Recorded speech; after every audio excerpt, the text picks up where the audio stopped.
السلام علیکم۔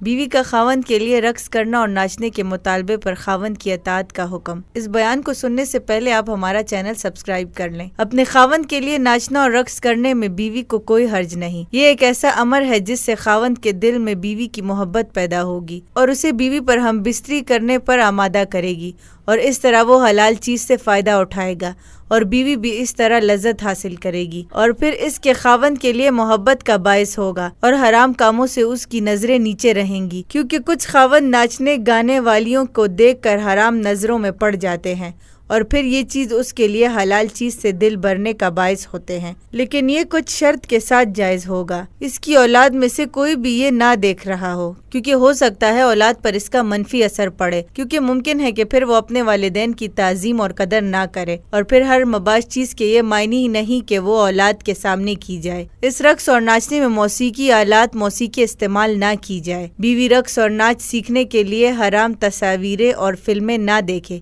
کیونکہ اس کے لیے ان کا فاسق عورتوں اور ان کے سطر کو دیکھنا حرام ہے، بلکہ وہ اس قدر کام کرے کہ جس کی استطاعت رکھتی ہے، یا پھر وہ کرے جسے سیکھنے کی ضرورت نہیں پڑتی۔ شیخ محمد بن صالح رحمۃ اللہ علیہ کہتے ہیں، عورت کا اپنے خاوند کے سامنے ناچنا اور رقص کرنا جبکہ ان دونوں کے پاس کوئی اور نہ ہو تو اس میں کوئی حرج نہیں، کیونکہ ہو سکتا ہے ایسا کرنا خاوند کے لیے اپنی بیوی میں رغبت کا باعث بنے۔ اس وقت تک مطلوب ہے جب تک وہ بائینہ حرام نہ ہو۔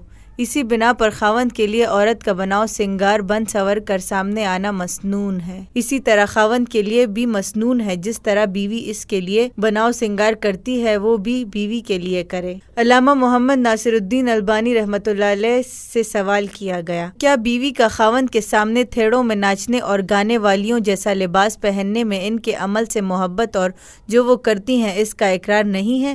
شیخ رحمۃ اللہ علیہ کا جواب تھا، اگر تو یہ چیز صرف خاوند اور بیوی میں ہو اور انہیں کوئی دوسرا نہیں دیکھ رہا ہو تو جائز ہے۔ اگر آپ بھی اپنے کسی مسئلے کے بارے میں ہم سے پوچھنا چاہتے ہیں تو ہمیں میل کے ذریعے یا ویڈیو کے کمنٹ باکس میں ہم سے پوچھ سکتے ہیں۔